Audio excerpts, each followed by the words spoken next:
अस्सलाम वालेकुम साहब, देखने वालों को नूर पाक मीडिया नूर अली ओस्लो नॉर्वे से। आज जनाब हम आपको एक बड़ी स्पेशल जगह पे लेके हैं। ये डॉक्टर साहब हैं, इनका नाम डॉक्टर मोहम्मद अवैस साहब। इनकी क्लिनिक जो है खुलबोतन के एरिया मास्टरमीर के एरिया में है। आज हम इधर बैठे हैं तो डॉक्टर साहब से पूछते हैं कि अपनी थोड़ा सा अपना इंट्रोडक्शन खुद ही करा दें कि ये नॉर्वे कब आए या इन्होंने अपनी पढ़ाई किधर की या अपने बारे में थोड़ी सी इन्फॉर्मेशन दें। अस्सलाम वालेकुम डॉक्टर साहब। जी भाई सलाम। और भाई बहुत शुक्रिया आप तशरीफ़ लेके आए हमारे क्लिनिक पर। जी डॉक्टर साहब, थोड़ा सा बताएं कि आप पाकिस्तान से नॉर्वे कब आए थे। जी अमन भाई, मैं पाकिस्तान से नॉर्वे आया था 2002 में। तो बड़े साल हो गए हैं। तो पाकिस्तान से मेरी अपना ग्रेजुएशन है, वहाँ से मुल्तान से निश्तर मेडिकल कॉलेज मुल्तान से 2000 में मैंने वहाँ से ग्रेजुएशन की थी। 2001 में मैंने वहाँ पे हॉस्ट जॉब किया। फिर कुछ अर्सा मैंने लाहौर में काम किया, नेशनल डिफेंस हॉस्पिटल लाहौर में। उसके बाद नॉर्वे आ गया। तो नॉर्वे आके कुछ अर्सा ओस्लो में रहा। यहाँ पे इंडियन यूनिवर्सिटी पे मैंने लैंग्वेज सीखी। फिर इनके जो नेशनल फ़ाग है वो किए, फ़ाग प्रोवे किया।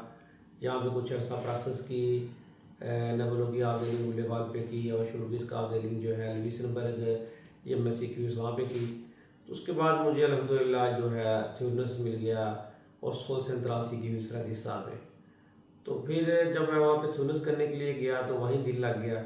तो वहीं पे ही घर ले लिया, वहीं पे रहना शुरू कर दिया। तो अल्हम्दुलिल्लाह अब तकरीबन 15 साल से ज़्यादा अर्सा हो गया उधर फ्रादिस्तान में ही मेरा काम है। तो वहाँ पे पहले मैं एज ए कंसल्टेंट साइकाट्रिस्ट काम करता हूँ, एज ए अपना अंसवाली ओवर लेके रहा हूँ DPS हल्दन का। तो उसके बाद 2013 में मैं फिर आ गया अपना जनरल प्रैक्टिशन में, यानी कि एज ए फास्ट लेके ऑर्डनिंग में आ गया। तो अल्हम्दुलिल्लाह मैं फिर आहिस्ता आहिस्ता अल्मन लेके स्पेशलिस्ट बन गया। तो अब मैं कह सकते हैं कि एज ए अल्मन लेके स्पेशलिस्ट काम करता हूँ। आप कह सकते हैं कि मैं सैर इंटरेस्ट से सी किस में से उत्फर्दरिंग के जिन लोगों को नफसियाती मसले हैं, तो वो काफ़ी ज़्यादा मेरे पास पेशेंट्स आते हैं कि जिनको अपना नफसियाती मसले भी साथ हैं और जिस्मानी भी साथ हैं, कि सुमातिस का और सीकिस का हेल्थ में से उत्फर्दरिंग जो हैं, जो कम्बिनेशन में आते हैं लोग। तो उसके बाद मेरी इंटरेस्ट थी शुरू से ही कि आंटी एजिंग में काम करूं। आंटी एजिंग से मुराद के उम्र के साथ साथ जो भी मसले लोगों को पेश आते हैं, उसमें जैसे ये है कि जोड़ों में दर्द शुरू हो जाता है, जैसे चेहरे पे अपना झुर्रियाँ आ जाती हैं, फाइन लाइंस आ जाती हैं, या बाल गिरना शुरू हो जाते हैं, या लोगों को ऐसे लगता है कि वो बहुत ज़्यादा थके हुए हैं, शलीतन है, धुत है, नींद नहीं आती। तो इस तरह के मसलों के लिए कि जो भी उम्र से रिलेटेड प्रॉब्लम लोगों को होते हैं उनको हल किया जाए। फिर मैंने एंटी एजिंग में काम करना शुरू किया। तो अल्हम्दुलिल्लाह अब मैंने ये छोटा सा सेटअप बनाया है ओस्लो के नज़दीक सूफिया मीर सेंटर में।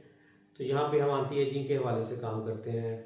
वो लोग जिनके जोड़ों में दर्द है, जो सीढ़ियाँ चढ़ते हुए या सीढ़ियाँ उतरते हुए या नमाज़ पढ़ते हुए या तहय्युत में बैठे हुए जिनको दर्द होता है, तो हम उनके घुटनों में इंजेक्शन लगाते हैं, जिसको हम PRP इंजेक्शन कहते हैं या PRGF कहते हैं, ब्लू प्लाथा ब्रीकिया प्लाज्मा या प्लेटलेट रिच प्लाज्मा या प्लेटलेट रिच ग्रोथ फैक्टर या APS जिसको कहते हैं ऑटोलोगस प्रोटीन सोल्यूशन। वो पेशेंट के ब्लड से ही बनाए जाते हैं, उसके कोई साइड इफ़ेक्ट नहीं होते, लेकिन वो रीजनरेशन में हेल्प करते हैं। इसके अलावा कुछ स्पोर्ट्स कादर वगैरह होती हैं, जैसे कोई स्पोर्ट वगैरह करते हुए कोई इंजरी हो जाती है किसी पेशेंट को, तो उसका ट्रीटमेंट हम करते हैं। तो साथ साथ वो लोग जिनको हेयर फॉल का इशू है, उसमें मेल्स भी हैं फीमेल्स भी हैं, जिनके बाल गिरना शुरू हो जाते हैं, उसमें जेनेटिक्स इशू है या कोई और कमज़ोरी है या कोई और मसला है, तो अल्हम्दुलिल्लाह उसको भी ट्रीट करते हैं। और वो लोग जिनको ज़रूरत है किसी एनर्जी बूस्ट की है, इम्यून बूस्ट की है, विटामिन बूस्ट की है, विटामिन D थील्स कुछ चाहिए या एन थील्स कुछ चाहिए, तो हमारे पास वो पूरी रेंज है इंट्रावेनस हैंडलिंग की, कि हम आईवी ड्रिप में उनको हैंडलिंग देते हैं, जिससे फौरी जो भी मेडिसिन है वो डायरेक्ट ब्लड में चली जाती है और उससे काफ़ी फ़ायदा हो जाता है बंदे को। तो अल्हम्दुलिल्लाह इसमें हमारे पास फ़ीमेल्स के लिए कुछ और ट्रीटमेंट्स भी हैं, जैसे ये अपना फेशियल करते हैं हम फीमेल्स के लिए, हमारे पास फ़ीमेल अवेलेबल हैं। तो इस तरह की हमारे पास ट्रीटमेंट्स की रेंज है। तो अगर किसी भी बहन भाई को ज़रूरत हो तो ज़रूर रब्ता करें हमारे साथ। कंसल्टेशन की कोई फ़ीस नहीं है, लेकिन अगर आप कोई प्लान करते हैं ट्रीटमेंट लेने के लिए, तो उसके लिए इंशाल्लाह फिर हम आपको बताएंगे इंडिविजुअली कि हमारे क्या चार्जेस हैं। जी, बहुत अच्छा। तो ये जो आप कह रहे थे कि जो जोड़ों के दर्द होते हैं, घुटने में दर्द वगैरह, इंजेक्शन वगैरह लगाते हैं, तो इसमें कोई इसका साइड इफेक्ट तो कोई नहीं इसका कोई? नहीं, इसका कोई साइड इफ़ेक्ट नहीं होता। उसकी वजह ये है कि हम कोई स्टेरॉयड इस्तेमाल नहीं करते, हम कोई इसमें शेमिकालन इस्तेमाल नहीं करते। ये बंदे का हम ब्लड लेते हैं, तो ब्लड के अंदर ही अल्लाह ताला ने ये कैपेसिटी रखी है कि उसके अंदर एक ख़ास चीज़ है जिसको हम ग्रोथ फैक्टर्स कहते हैं, एटोलोज प्रोटीन्स कहते हैं, प्लेटलेट्स कहते हैं, जो रीजनरेशन में हेल्प करते हैं। तो वो हम ब्लड लेके उसमें से वो चीज़ अलहदा कर लेते हैं, वो अलहदा करके उसको कॉन्सनट्रेट करके उस प्रोसेस के थ्रू उसको स्टेरिल मेथोडे के साथ मसलन नी जॉइंट है तो उसके अंदर डाल देते हैं, जिससे एक किस्म का स्मेयरिंग इफेक्ट भी आ जाता है और सारी रीजनरेशन भी शुरू हो जाती है। तो जो तोड़ फोड़ शुरू हो चुकी होती है ओवर की वजह से, या फाइल ब्लास्टिंग की वजह से, या लंग वाली ब्लास्टिंग की वजह से, या ओवरवेक्ट की वजह से, वो जो तोड़ फोड़ है वो रुक जाती है, स्लो डाउन हो जाती है। हम कह सकते हैं कि हम एजिंग का प्रोसेस जो है बहुत हद तक स्लो डाउन कर सकते हैं।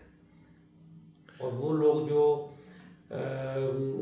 खानिदात हैं कनेपुर पैसे के, लेकिन वो बड़ा ऑपरेशन नहीं करवाना चाहते, रिहेबिलिटेशन का एक लंबा प्रोसेस होता है, उसके बाद फिजियोथेरेपी का लंबा प्रोसेस होता है, या उनको कोई ऐसी डिजीज़ हैं जैसे दियाबेटिस है या हार्ट डिजीज़ है, तो वो फिट नहीं है ऑपरेशन के लिए, लेकिन उनकी स्टेज 3 या 4 है ऑस्टियोआर्थराइटिस की, यानी कि वो पिछली ताशेजिक है, उसका ग्राफ बहुत ज़्यादा बढ़ गया है। डॉक्टर तो कहता है कि बेहतर है प्रोथेसिस डलवा लें, लेकिन वो डरते हैं।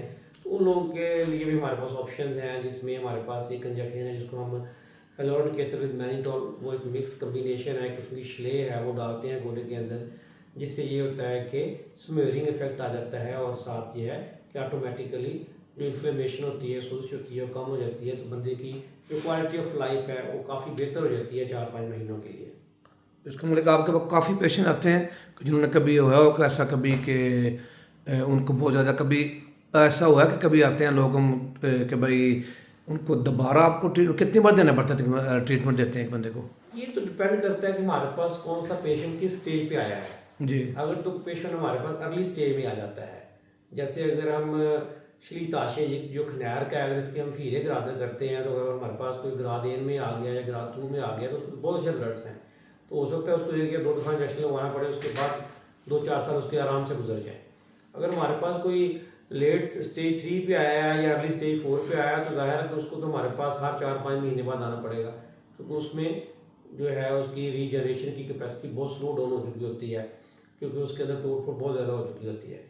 तो ये वेरी करता है पेशेंट टू पेशेंट, फिर डिपेंड करता है कि पेशेंट जो है वो आफ्टर ट्रीटमेंट हमारे पास जाके वो क्या करता है। अगर वो केयर करता है, ऊ या वन थरंग के ऊपर ज़्यादा नहीं जाता, सीढ़ियाँ ज़्यादा नहीं चढ़ता, सुकून से फलात और रोदे के ऊपर वाक करता है, तो अपनी वो केयर करता है, तो उसका काफ़ी लंबा अरसा जो निकल जाता है कि एक पेशेंट जो रोज़ पेन किलर लेके सोता था, उसको अब पेन किलर लेके सोने की ज़रूरत नहीं रहती, तो अलहमदिल्ला वो पेन फ्री हो जाता है काफ़ी लंबे अरसे के लिए।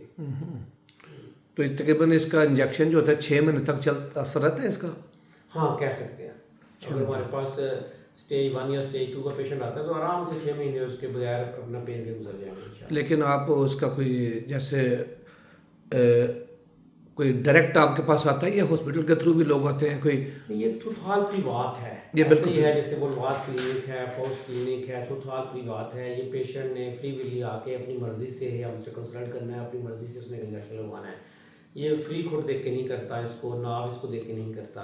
जो हमारे ट्रीटमेंट से सारे जिस तरह सारे ये अपना कॉस्मेटिक्स क्लिनिक चलते हैं, एस्थेटिक क्लिनिक चलते हैं, कि पेशेंट की अपनी मर्जी है।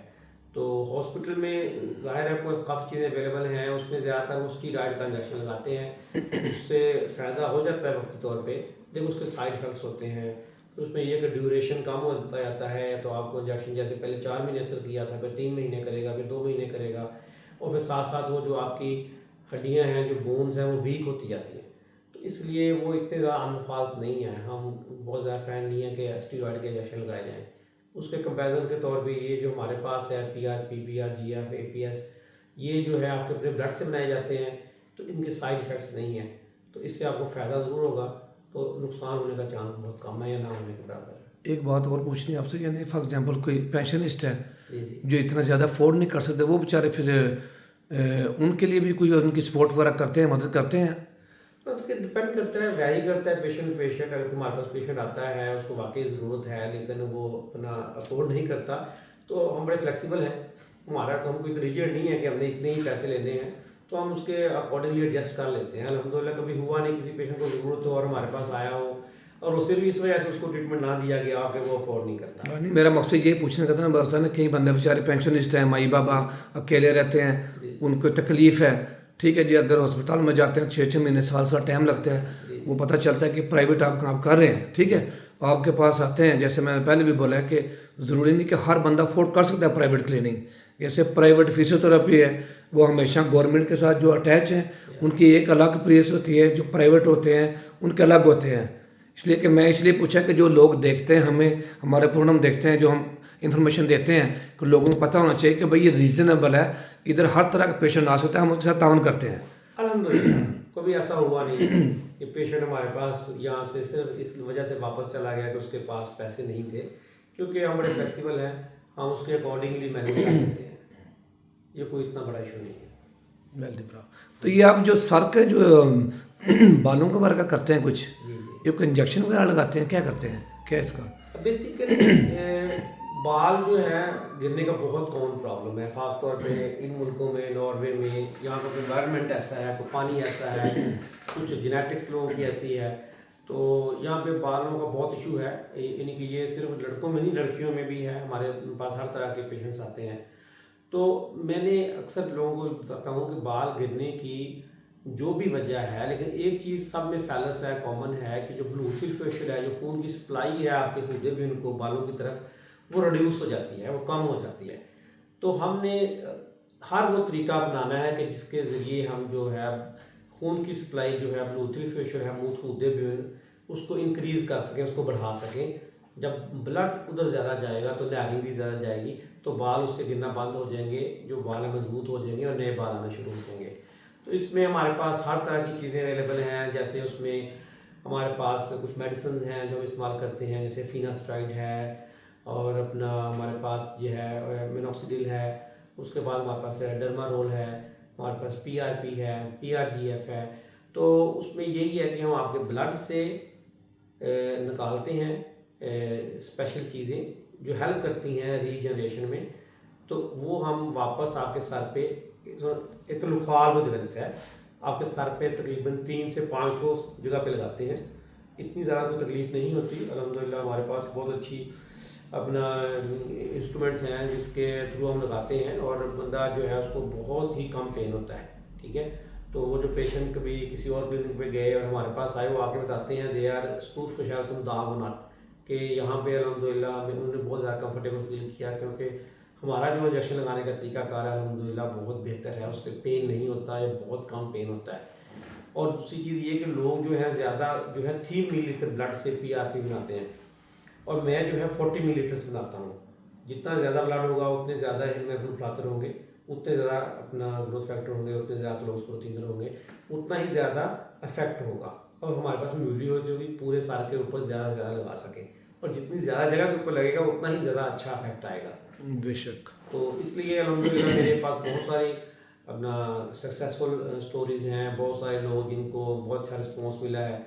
तो अल्हम्दुलिल्लाह काफ़ी अच्छे से मैं कर रहा हूँ, तो बहुत अच्छा फीडबैक है लोगों का, जिनको बहुत अच्छा मेरा रिस्पॉन्स आया है, उनके बाल मेरा मतलब गिरना बंद हो गए हैं और मजबूत हो गए हैं बाल, और पहले से ज़्यादा हो गए हैं। जी बहुत बहुत मेहरबानी जनाब आपके कीमती टाइम की।